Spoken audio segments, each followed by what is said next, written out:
ким тартпай отурбайсың, жаман көрбөсүң. Маякка сайылып калдым да. Мага чалып айтып койсун. Анткени мен деген азыр бир неменин үстүн жаап бере калып туруп эле бир КГМ коюп туруп эле иште деп койгон болбойт. Ушундай чек берсе болобу дегенчи. Кагазга кесип туруп эле, кыркып туруп эле. Мунусун баягы башында деген биринчи неме болгон машинкабыз иштебей калып ушундай берген да. А бул жактын ремонт качан болду аттар?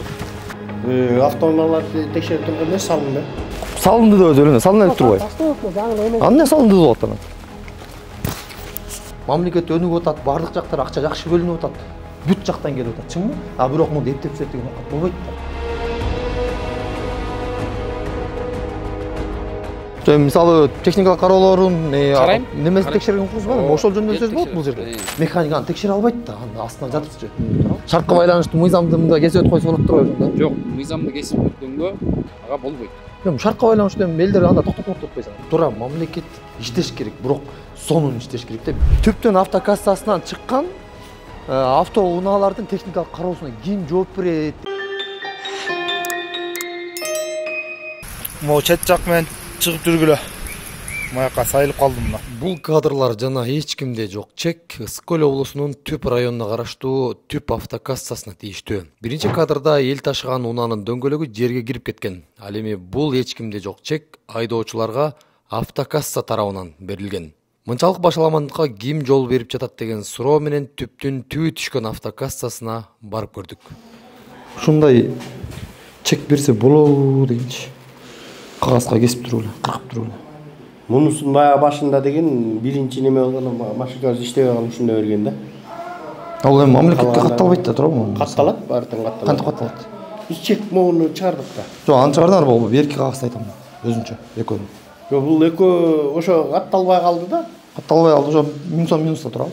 Жок, биз муну деген канча күн ушундай болду? Контролдо бир эле күн. Башында. Биринчиси. Ийе баса маалымат катары Түп автокассасы жакын арада эле ишке берилди. Бирок транспорт министрлигинен келген тийиштүү комиссия акты түзүп, мында бир катар кемчиликтер бар деп белгилеген. Түзүлгөндө талаптарга жооп бербейт дептир да, ошо талаптарды жоюңуздарбы?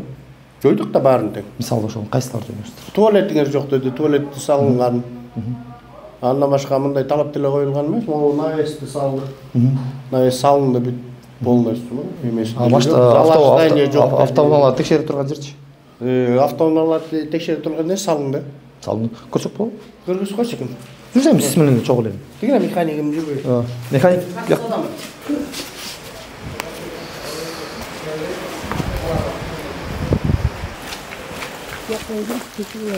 жок. Салынды деп өзү эле, салына элек турбайбы? Аны салынды деп атат. Туурабы? Көчө коюшту. Эми ушул машиналар каянан кирет? Бияктан кирет, коросу да бияктыкка. Могу жерден киреби? Бул жерден кирип, бияк крытый навес болот, короо. Ичинен кирип качан бүтөт эми булар? Жаңы эле коюшту, катадан кийин эртең уже опалубкасын чечет. Кыска салынып турбайбы? А бул жактын ремонт качан болду аттар? Алдан билбейсиз да, туурабы? Водительдердин жата турган жери барбы, жатаканасы? Бар. Кана. Аз пока биякта. Каерде? 3 месте. Чыгып кетишкен окшойт. Келгенде. 3 месте экен да? Бишкектен келгендер үчүн. Ылайык. Могу тегерек четиндеги соода борборлор бүт баары жокко чыкты дечимби? Бүт алынат булар, алууда четтен уже алып. Апкетчилер апкетти, булар албай турса, ушулар алсаң уже кетет да.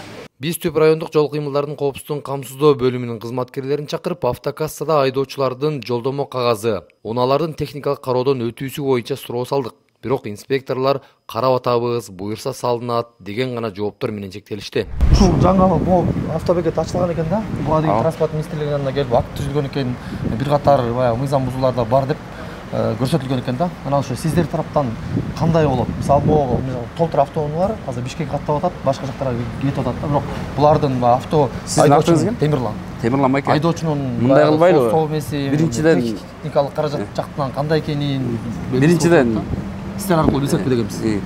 Мен өзүм тааныштырдым, бирок мен мындай неме бергенге биринчиден жетекчинин уруксаты жок. Жок, биз неме жетекчиңиздерге республиканский ГАИден пресс-служба аркылуу жетекчиңиздерге чалдырып, андан кийин сизге ошо жетекчиңиз байлаштырып атпайбы? Ошо жетекчим мага чалып айтып койсун. Анткени мен деген азыр жактан билбей жүрүп эле келип туруп эле неме турдум. Анткени мен мындай автобекеттерде, автокассаларда медпункт деген болчу эле, эстакада деген болчу эле. Нарколог бар. Ал кантип өткөрөт? Ошол мисак неме? Таслоо. Өзүндө деген биякта деген ким тартпай отурбайсың, жаман көрбөсүң. Мен информацияны айтып берейин, бу инспектор өзү көрсөтүп берет, тех кароодон өтүп атат деп атпайсыңарбы? Тех кароодон өтүп эстакада жаңы немес фундамент жаңы куюп турат, анан кантип? Тех кароодон Вопрос ошолда. Биринчи мындай менимче, бул туура мамлекет иштеш керек, бирок сонун иштеш керек да. Биринчи мамлекет бар шартын баарын түзүп бериш керек. Байкеге дагы сложный жаратпаш керек, айдоочуларга дагы силерге да жаратпаш керек. Биринчи полностью конкретно четко кылып туруп коюп бериш керек бар. Анан эптеп эле бир неменин үстүн жаап бере калып туруп эле бир КГМ коюп туруп эле иште деп койгон болбойт. Мисалы сиз окусаңыз, бул жакка дагы жумушуна оорчулук жаратып атат, сөзүн ачыгычы. Ал тиги жакка фундамент жагын куюп турсаңар, эстакадагачы коюп турсаңар, ал дагы деле боло элек. Тех кароодун мисалы тиги дөңгөлөгү кандай, эмне ал белгисиз да, механик аны текшере албайт да, анын астына жатыпчы. Туурабы? Маселе ошондо болуп атат. Жумуш жасалыш керек, болуш керек, бирок сонун болуш керек. Мамлекет өнүгүп атат, бардык жактар акча жакшы бөлүнүп атат. Бүт жактан келип атат, чыңбы? Бирок мунда эптеп деген окат болбойт да. Маселе ошондо болот. Бул жака буга сиз да күнөөлүү эмессиз, сизге эч кандай күнөө койгон жокпуз биз. Болгону биз ушул жакта болуп аткан маселени чагылдырып, акимге, губернаторго жеткириш керек болуп атат. Биздин маселе ошол болот. Сиздерге койгон суроо. Ушул жактагы түптөн автокассасынан чыккан автоунаалардын техникалык кароосуна ким жооп берет деген эле суроо болду. Болду, маселе жок башка. Өзүнчө текшербедик азырчы. Айдоочуну текшергенде ал жана маселе жок. Караколдон бакчак туруп. Караколдон Караколдо атайын автобекет бар. Билесиңер да, чоң стоянка. Ошол стоянкадан басылып чыгат. Күндө эртең менен мисалы үчүн биздин инспектор неплановый проверка өткөзөт, ошонун негизинде барып текшеришет. Тиги жактан басып чыгат турбайбы? Ооба, тияктан басылып чыгат. Бирок негизи по идее бул жактан болуш керек да, кийинчерээк. Эгер курулгандан кийин. Ал боюнча биз эчтеке деле албайбыз. Эгерде биз тараптан коопсуздук боюнча неметсеңиз, биз ошону сизге обеспечить этип бергенге макулбуз. А так мында репортер андай мындай берген жагынан жаман көрбөңүз, Мага письменный түрдө берип. Ошондой даже кат мененби? Ошо катка чейин баралуу? Ошондой бололу. Только коомдук коопсуздукту эле караганга укугум бар. Башка нерселеринде мен кийлигише албайм. Мисалы техникалык кароолорун немеси карайм. Текшерген укугуңуз барбы? Ошол жөнүндө сөз болот бул жерде. Түшүнүктүү. Эстакадасы биякта жок болсо деле иштей берсе болот экен да, значит, бияка. Ошондо. Эми салынып атат буюрса жакында. Негизи баарын салып туруп анан жасаш керек беле деп коем да. Туурап. Бар шарттарга жооп бергенден кийин анан иштеш керек болчу да, чынбы? Эми сизге кандай түшүндүрсөм? Кыргызчылык болот да. Чынбы? Ошол эле. Силер ушул боюнчачы мисалы. Биз биринчиден жоксоң именно силердин кызматтачы ушул боюнча бир келип монуңар жок, монуңар устранение этип келе деген бир кагазыңар барбы? Жолдо бул жак. Акт түзүлгөн беле? Андан кийин иштегиле деп. Областтан келген. Биз только үстүртөн анан неме кыла алабыз. Выходтарын текшеребиз. Технический немелерин караколдон текшерип келип атышат. Бул жакта өзүндө вокзалда жок болот атпайбы? Алынса. Салынып атат буюрса. Жок, анда туура салынып атат. Бирок ошо салынганга чейин жумушуңарды токтотуп тургула, салып анан иштегиле деп силер негизи кат жолдошуңар керек болчу да, туурабы? Акт түзүп, ал мыйзам өзүңөрдүн жумушуңарды кылышыңар керек болчу да, ошол эле дегеним го. Биз өз жумушубузду кылып элатабыз. Эгерде азыр биз маршруткаларды токтотуп койсок, элдер Караколго барып келгени же Бишкекке чыкканы кыйын болуп калат да.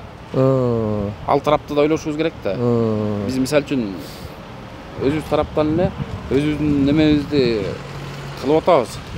Шартка байланыштуу мыйзамды мында кесип өтүп койсо болот турбайбы ошондо? Жок, мыйзамды кесип өткөнгө ага болбойт.